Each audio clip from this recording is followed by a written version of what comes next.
అబ్బో ఇక్కడ కేజీ చీరలు కొంటే అర కేజీ చీరలు ఫ్రీ అంట. మంగళ్య షాపింగ్ మాల్, కేజీల్లో సేల్, టన్నుల్లో ఆనందం.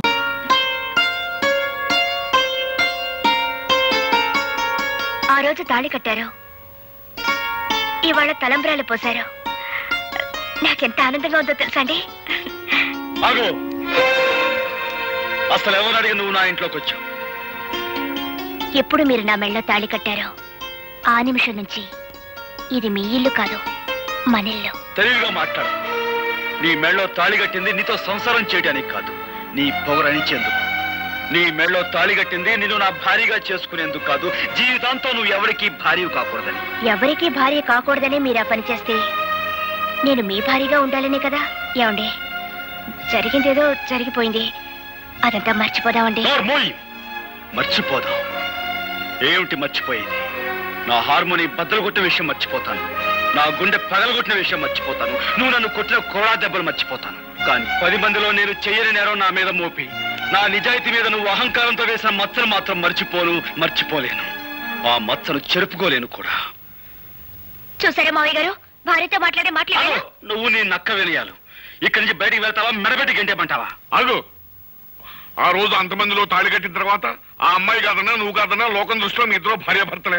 ఆ అమ్మాయి నీ పట్ల చేసిన తప్పులన్నిటికీ జీవితానికి సరిపడే శిక్ష వేసి. పాప అమ్మాయి పిచ్చేత్తాపంతో వచ్చి కాపురం చేస్తానంటుంటే కుదరదంటాం ఎట్టుంటుందో తెలుసా? పూర్తయినా గానీ ఖైదీని జైల్లో ఉంచితే ఎట్టగుంటదో అట్టగుంటది అబ్బాయ. నువ్వు లోపలికి వెళ్ళమ్మా. అలాగే మావయ్య. ఆగో నాన్న, నా కోపం హద్దులు దాని ముందు అమెరికన్ చెడిపోమని చెప్పండి. ఆ అమ్మాయి నా కోడలు, ఈ ఇంటి కోడలను బయటకి ఎంటేసే సాంప్రదాయం రామంది కాదు. కాకపోయినా ఈ అహంభావం ఇంట్లో బయటికి ఏంటి అవసరం నాకుంది. నేనే గంటేస్తాను. అబ్బాయి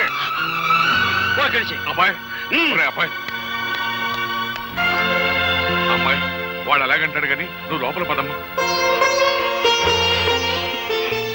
ఆయన మాట ప్రకారం, ఆయన ఇష్ట ప్రకారం నేను ఇక్కడే ఉండిపోతాను మావయ్య గారు.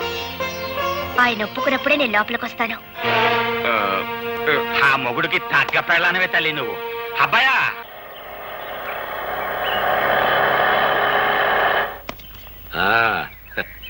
దిగు బాబు, ఇదే మన బంగళా. చూడు, నువ్వు తాత బిర్లాలు పుట్టిన ముహూర్తంలో పుట్టి ఉంటావయ్యా, అందుకే ఈ సూర్యచంద్రరావుకి అల్లుడు అవుతున్నావు. రా బాబు రా, కూర్చో. నీ వెళ్ళి అమ్మాయిని పిలుచుకొస్తా. అలాగేనండి సార్. అమ్మాయి రా.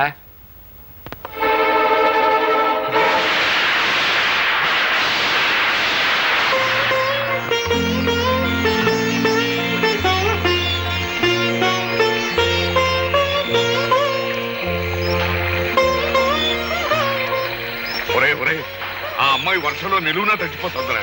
ఇరుగు పొరుగు వాళ్ళు చూసారంటే మన మొహన్ ఉమ్మేస్తారా. లోపలికి రమ్మన్నా. మరేం పర్వాలేదు. ఆ ఇంటి తాలూకు మురికి భావాలు ఇంకా ఏమైనా మిగిలి ఉంటే ఆ వర్షంలో తడిచి పూర్తిగా కొట్టుకుపోతాయి. బాగా తడవని.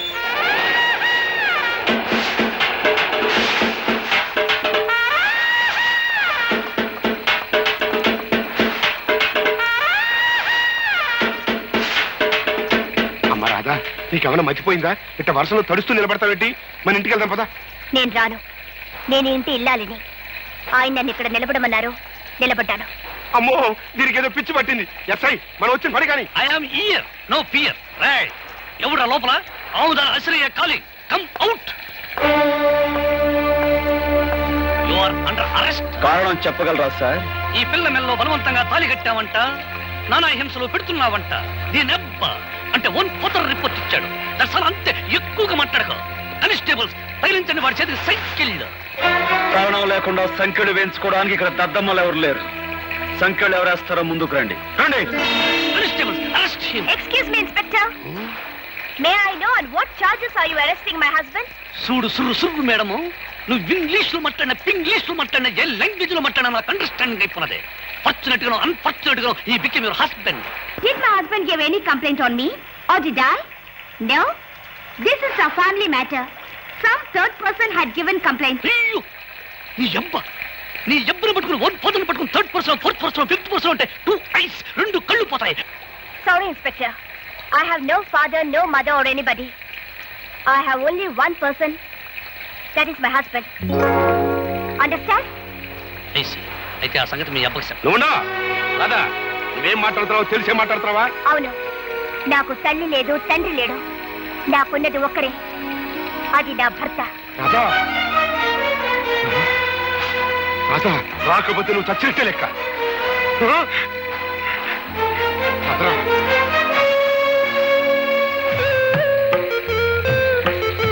ఒరే అబ్బాయి, ఆ ఇంటిని కాదని వచ్చేసింది. నీ ముందే తండ్రిని కూడా కాదంది. సీతమ్మ వారిని అగ్ని పరీక్ష పెట్టినట్టు ఇంకా ఎందుకురా ఆ అమ్మాయిని అలా వర్షంలో నిలబెడతాం? ఇదేమన్నా బాగుంది? లోపలికి రమ్మను.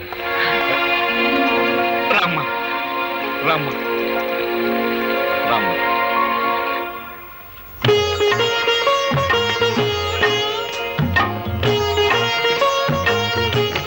అమ్మయ్య, మహాయోగి విశ్వామిత్రుల వారు ఆశ్రమంలో లేరు, బ్రతికారు.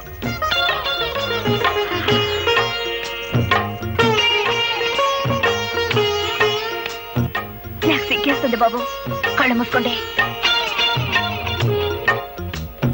అయినా నేనే మీ దాన్నైనప్పుడు, నా తనువు మనసు అంతా మీదే అయినప్పుడు నాకు మీ దగ్గర సిగ్గెందుకు?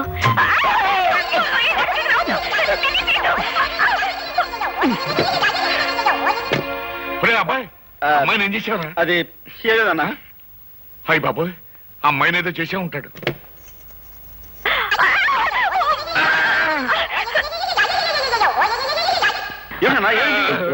ఏం లేదా, అమ్మాయికి అర్జెంట్ గా చేరుకున్నాను అంతే.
చూశావుగా, దమ్ముంటే మళ్ళీ దాటు.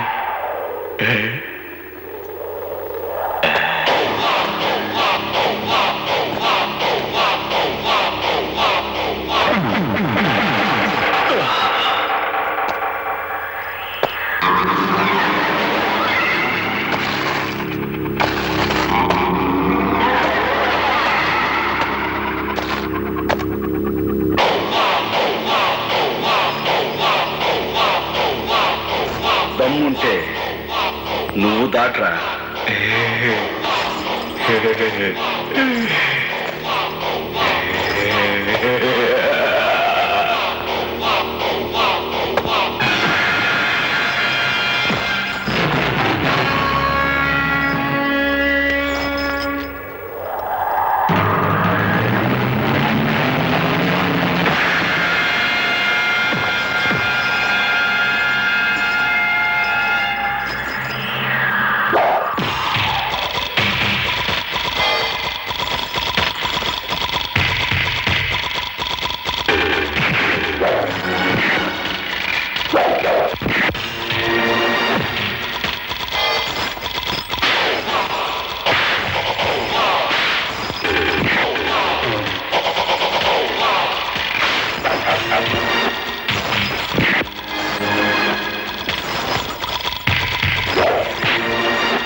ఏమిట్రా?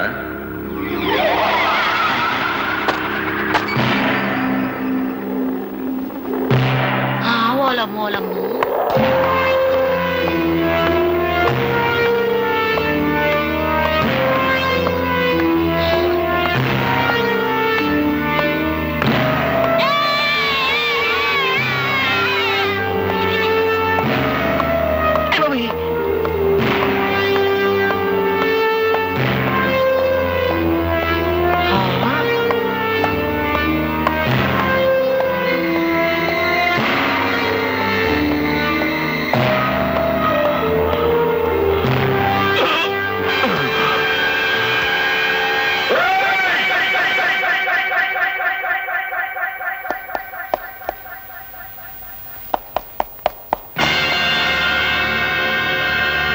నా మీదకు ఉసిగొలిపిన ఊర కుక్క మొహం మీద నీళ్లు చల్లి బతికించుకోండి.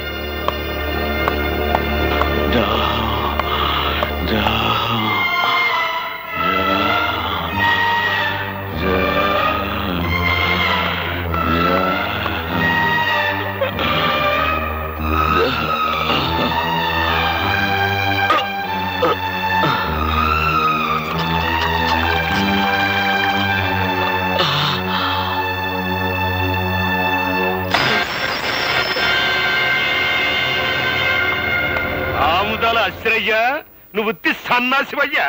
ఈడేదో పొడి చేస్తాడని తీసుకొచ్చావు. ఆ హార్మోని పెట్టిగాడు మన కళ్ళు ముందే ఈ నోరు తడిచేసి వెళ్ళిపోయాడు. భలే ఓరండి మీరు. మీదేదో గొప్ప కిమినెలి బెయిన్ అనుకున్నాను, కానీ నాకంటే సన్నాసి నాయాలని అండర్స్టాండింగ్ అయిపోయినది. అసలు కథ నేను నడుపుతా, రండి. బాబు, పుణ్యం చేసుకున్న మీ కుడి పాదాన్ని ఆ పాపి పీకల మీద మోపండి. మోపండి, నేను చెబుతా. కసక్కన ఓ తొక్కు తొక్కండి చెబుతా.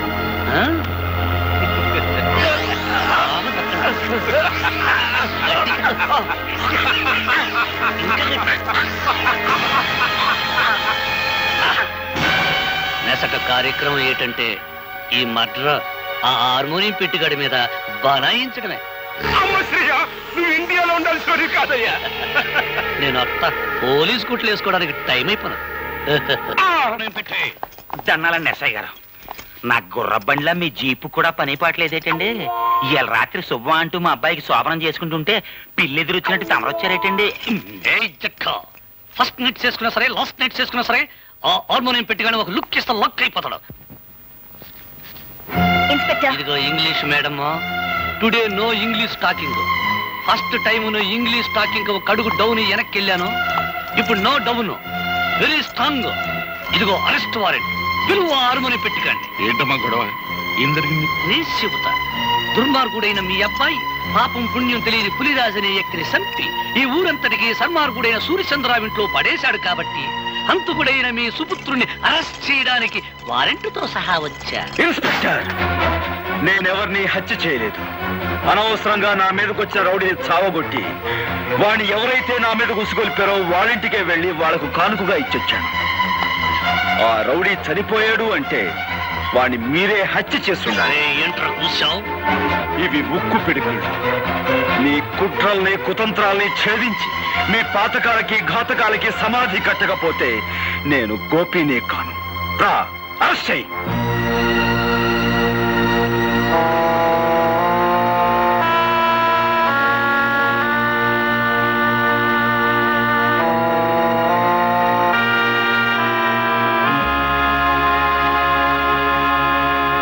నీ భర్తను గురించి నువ్వు చెప్పిందంతా జాగ్రత్తగా విన్నానమ్మా. ఈ హత్య కేసులోంచి బయటపడాలి అని చెప్పేసంటే మీ తండ్రి సూర్యచంద్రరావు గాని ఎస్ఐ అసరే గాని ఈ హత్య మేమే చేసేమని చెప్పేసి వాళ్ళ నోటితో వాళ్ళకే చెప్పించి తీరాలి, అంతే. చూడమ్మా, నువ్వు చాలా ఇంటెలిజెంట్లే కనపడుతున్నావు. వాళ్లే మర్డరర్స్ అని ఎలాగో అర్థమైంది కదా. అంచేత నువ్వు చిన్న ప్లాన్ వేసి వాళ్ళ చేత ఈ హంతకులను తామేనని ఒక్క ముక్క నిజం చెప్పించు. ఆ తర్వాత కోర్టులో నేను దుమ్ము దులిపేస్తాను.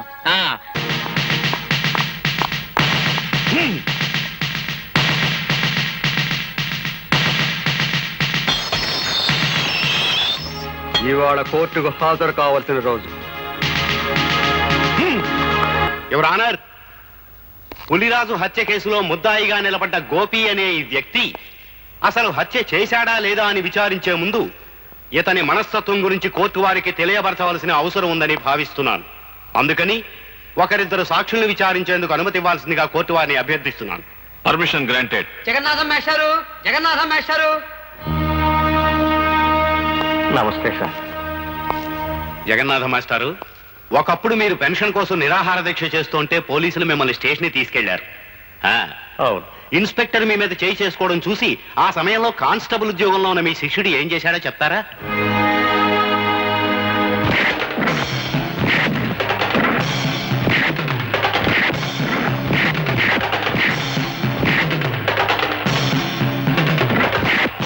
న్యాయానికి ఆ రోజు అతను చేసిన పని. ఆల్ రైట్, మీరు చెప్పింది చాలు, ఇక మీరు వెళ్ళొచ్చు. యువర్ ఆనర్, గోపికి ఉద్యోగం వచ్చింది అదే రోజు ఉదయం. కానీ తన పై అధికారి మీద చేయి చేసుకుని ఆ సాయంత్రమే తన ఉద్యోగాన్ని పోగొట్టుకున్నాడు. Please note that point. Your honour, jailer దుర్గారావుని ప్రశ్నించేందుకు పర్మిషన్ కోరుకుంటున్నాను. గ్రాంటెడ్.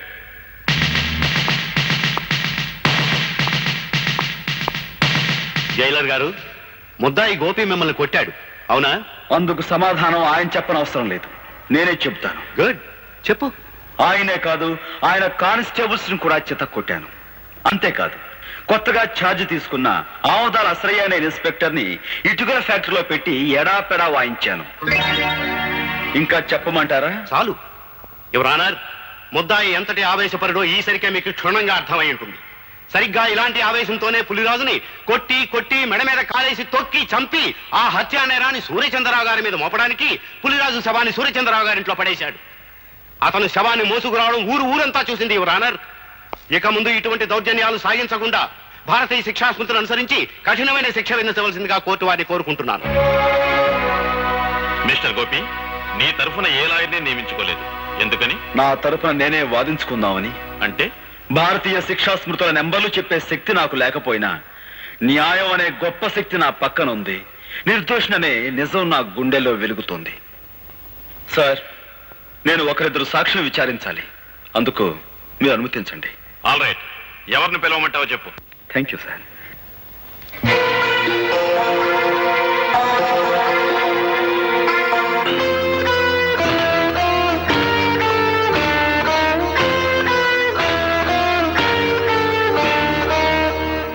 నువ్వేం ప్రశ్నించదలుచుకున్నావో ప్రశ్నించు. చూడండి సూర్యచంద్రరావు గారు, నేను ఆవేశపరునని తెలిసి మీ కూతుర్ని నాకెందుకు ఇచ్చారు? రామ రామ, నేను నీకు పిల్లనివ్వటం ఏంటయ్యా? ఊరంతా సోత్తండంగా నువ్వే దౌర్జన్యంగా నా కూతురు మెల్ల తాళి కట్టావు. ఆ సమయంలో ఊరంతా అక్కడికి రావాల్సిన అవసరం ఏమొచ్చింది? అవసరం ఏమొచ్చిందా? నీకు బాగా బడితి పూజ చేయిద్దామని మేమే వాళ్ళు అక్కడికి రప్పించాం. Correct sir. అయ్య బాబు జడ్జి గారు, నా మీద ఏదో ఒకటి రాసేసుకోకండి. ఊరన్నాక కచ్చలు కార్పణ్యాలు ఈరోధాలు ఉండటం సహజం. అట్టయ్యే అతనికి నాకు ఈరోధం ఉంది, తప్ప అండి? థ్యాంక్స్ సూర్యచంద్రరావు గారు, నాకు మీకు విరోధం ఉందన్న సంగతి స్వయంగా మీరే అంగీకరించారు. ఇక మీరు వెళ్ళొచ్చు.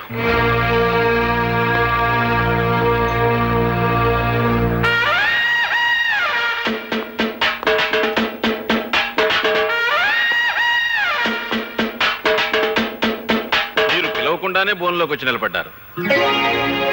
ముద్దాయి కావాలని కోరుకునే రెండవ సాక్షి మీరేనని మీరు ఎలా అనుకున్నారు? Sorry sir. ఆగు సార్, ఆయన నేను కొన్ని ప్రశ్నలు అడుగుతాను, దయచేసి అనుమతించండి. Yes, proceed. నేను ఆ పులిరాజుని సూర్యచంద్రరావు గారి ఇంట్లో పడేసినప్పుడు మీరు అక్కడే ఉన్నారు, అవునా? అవును. ఏంటి? డ్యూటీలో ఉండి కూడా ఆ టైంలో మీరు ఆ ఇంట్లో ఎందుకున్నారు? లా అండ్ ఆర్డర్ కాపాడే పోలీసు వాళ్ళం ఏ ఎల్లప్పుడు ఎక్కడ ఎందుకుంటామో మాకే తెలవదు. 190 ఎవ్వరాలుంటాయి. ఆ 191 ఎవ్వారంగా నన్ను అప్పుడే ఎందుకు అరెస్ట్ చేయలేదు? అదేం ప్రశ్న? నువ్వు మాకు చిక్కుల్లో పారిపోయావు. పారిపోయేంత పిరికివాడు కాదు ఈ గోపి ఇన్స్పెక్టర్. పులిరాజు బతికే ఉన్నాడు కాబట్టి నువ్వు నన్ను అరెస్ట్ చేయలేకపోయావు. నేను వెళ్ళిన తర్వాత నువ్వు సూర్యచంద్రరావు కలిసి ఆ పులిరాజుని హత్య చేశారు. అబద్ధం. నువ్వు నిజం చెప్తావని నిన్ను బోనెక్కించలేదు. నువ్వు చెప్పేదంతా జడ్జి గారు నమ్ముతారని కూడా నేను అనుకోవటం లేదు. నీ మాటలకి చేతలకి ఎక్కడ పొంతన లేదనే విషయం జడ్జి గారు గుర్తిస్తే చాలు. ఇక నువ్వు వెళ్ళొచ్చు. మిస్టర్ గోపి, నీకు ఆ సూర్యచంద్రరావు గారికి మధ్య శత్రుత్వం ఉందని, అసలే గారి మాటలకి చేతలకి పొంతన లేదని నిరూపించినంత మాత్రాన వాళ్ళు నేరస్తులు అయిపోరు. ఏదైనా జరిగితే అది జరిగిందని సాక్ష్యం ఉండాలి. నేనే హత్య చేశానని, ఆ హంతకుడు నేనే అని చెప్పే సాక్షులు ఎవరున్నారు? నువ్వు పులిరాజు శవాన్ని మోసుకొస్తుండగా ఊరంతా చూసి పులిరాజు శవాన్ని కాదు, స్పృహ తప్పిపోయిన పులిరాజు. నువ్వు గట్టిగా వాదించినంత మాత్రాన లాభం లేదు. పులిరాజు బ్రతికే ఉన్నాడని సాక్ష్యం కావాలి. ఆ పులిరాజుతో నేను పాండవుల మెట దగ్గర పోట్లాడిన మాట నిజం. అతని బాగా చితకతన్ని ఏ సూర్యచంద్రరావు అయితే నా మీదగా అతను ఉసిగొలిపాడో ఆ సూర్యచంద్రరావు ఇంట్లో అతన్ని పడేశాను. ఆ మాట నిజం. నేను తిరిగి వెళుతుండగా పులిరాజు దాహం దాహం అని అరిచాడు. అక్కడున్న సూర్యచంద్రరావు గాని అశ్రయ్ గాని అతని గొంతులో నీళ్లు పోస్తారన్న నమ్మకం నాకు లేక నేనే వెళ్ళి అక్కడున్న జగ్గు తీసుకుని అతని నీళ్లు పట్టించాను. అతను తాగాడు. నిజంగా అతని గొంతు వెంకులు ఎదిరిగి చనిపోయి ఉండుంటే అతను నీళ్లు ఎలా తాగలడు, ఎలా గుట్టలు వేయగలడు? కనుక ఆ నేరం నా మీద మోపేందుకు సూర్యచంద్రరావు అసలు పులిరాజు గొంతు మీద కాలు వేసి తొక్కి చంపారు. ఇది పచ్చి నిజం. నువ్వు పులిరాజుకు మంచినీళ్లు పట్టినట్టు అతను తాగినట్టు ఏమిటి సాక్ష్యం?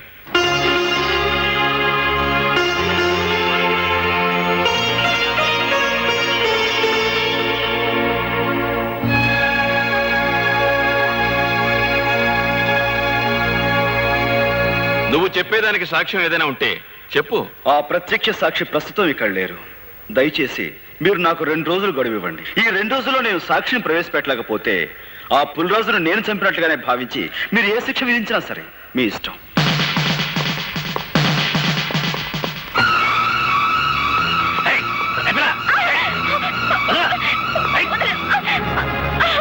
ప్రత్యక్ష సాక్షి ఎవరో కాదు, మీ నాయనమ్మ.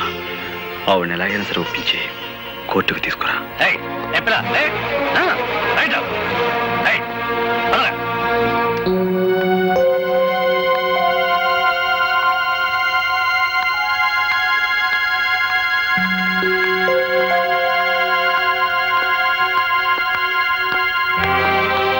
ఎవరమ్మాయి నువ్వు?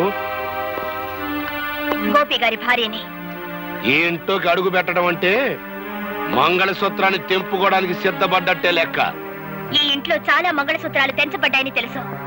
ఆ కీడు నాకు తగలకూడదనే మంగళ గౌరి వ్రతం చేసుకుంటున్నాను. ఆ వ్రతానికి ముత్తైదువులు పిలవడానికి వచ్చాను. ముత్తైదువులా? నీ వ్రతానికి రాదగ్గ ముత్తైదువులు ఎవరు ఈ ఇంట్లో లేరే? ముత్తైదువుగా పసుపు కుంకానికి దూరమైన, మమకారానికి మానవత్వానికి దూరం కాని పుణ్యాత్ములున్నారు. వాళ్ళు ముత్తైదుల కంటే గొప్పవాళ్ళు. నానమ్మా, ఇవాళ సాయంత్రం వ్రతం చేసుకుంటున్నాను. నువ్వు తప్పకుండా రావాలి.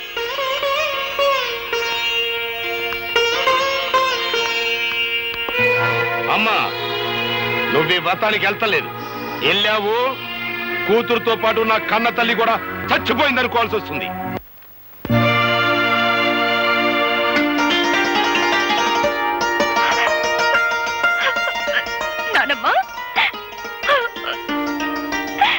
వ్రతానికి ఊళ్ళో ఎవరిని పిలవలేదా అమ్మా? నువ్వొక్కదానివి దీవిస్తే ముక్కోటి దేవతలు దీవించినట్టు అవుతుందని నిన్ను తప్ప మరెవరిని పిలవలేదు నాన్నమ్మా. కంటికి కనపడిన గౌరీదేవి రాధమ్మను అనుగ్రహించకపోయినా మీ గుండెల్లో పెట్టుకు పెంచిన మీ మనవరాల్ని మీరు దీవిస్తే చాలమ్మా. మా అమ్మగారు ఆశీర్వాదం తీసుకోమ్మా. నన్ను దీర్ఘ సుమంగళిగా ఆశీర్వదించున్నానమ్మా. ఏమ్మా దీవించడానికి సందేహిస్తున్నారు? మీ మనవరాలు పసుపు కుంకాలతో పచ్చగా ఉండటం మీకు ఇష్టం లేదమ్మా? నా మనసుకైతే ఆ కోరిక ఉంది, కానీ నా దీవెనకి ఆ శక్తి లేదు బాబు. నానమ్మా, ఎందుకు లేదమ్మా? మా గోపి ఆవేశంతో కట్టిన తాళిని రాధమ్మ అజ్ఞానంతో తీసివేయబోయినప్పుడు మీరు అడ్డుకుని ఆపారు. తెగిపోయిన అనుబంధాన్ని తిరిగి గుర్తు చేస్తూ విడిపోయిన కుటుంబాలని మళ్లీ కలపాలనే ఉద్దేశంతో మీ మనవరాల్ని మీ ఇంటి నుంచి మా ఇంటికి పంపారు. ఇంతటి మహత్కార్యం చేయగలిగిన మీకు మీరు నిలబెట్టిన తాళిని కాపాడే శక్తే మీకు లేదంటారా? తల్లి తండ్రి లేని గోపి అబ్బాయిని మీరు దిక్కు మొక్కు లేకుండా వదిలేయటం వల్ల ఆ కర్ణుడు అనుభవించినంత దౌర్భాగ్యాన్ని మా గోపి అబ్బాయి కూడా అనుభవిస్తున్నాడమ్మా. అవునమ్మా, మీ కొడుకు మీ అల్లుడిని నిర్దాక్షిణ్యంగా చంపాడని మీకు తెలుసు. గోపికి రావాల్సిన ఆస్తిని కాజేశాడని మీకు తెలుసు. అయినా ఈ నిజాన్ని మీరు ప్రపంచానికి చెప్పలేకపోయారు. గోపి ప్రాణభయంతో పరిగెత్తుకుంటూ వచ్చి నా పంచన చేరాడు. వాడు నా దగ్గర ఉంటే వాడి జీవితానికి న్యాయం జరిపిస్తాడనే ఆశతో కావాలని వాడి లాకెట్టు మీ దగ్గర తాకట్టు పెట్టాను. అయినా ఏనాడు వాడి యోగక్షేమాల గురించి మీరు విచారించలేదు, వాడిని చేరతీయలేదు. వాడు మాకు దేవుడిచ్చిన బిడ్డగానే భావించాం. వాడి ఆలనా పాలనా చూడడంలో మా ముగ్గురికి ఒక ఆనందం కనిపించింది. ఆ ఆనందంలోనే మాకు పెళ్లిళ్ళు కావాలని, మాకు బిడ్డలుండాలనే మాటే మర్చిపోయి ఇన్నేళ్ళు గడిపేశాం. ఇంకో నిజం కూడా మీకు చెప్పాలమ్మా. చిన్నప్పటి నుంచి గోపి అబ్బాయికి తనెవరో, తనకి జరిగిన అన్యాయం ఏంటో, తనకు రావాల్సిన ఆస్తిని ఎవరు అనుభవిస్తున్నారో అంతా తెలుసమ్మా. అయినా ఏనాడు వాటి గురించి ఆశపడలేదు, బాధపడలేదు. మరంత గొప్ప మనిషికి ఉత్తి పుణ్యానికి ఉరిశిచ్చపడితే మీ మనవరాలు విధవరాలైపోద్ది. అప్పుడే రాధమ్మ తల్లి పసుపు కుంకాలు ఎలా సరిపోయాలో, తాళిబొట్టు ఎలా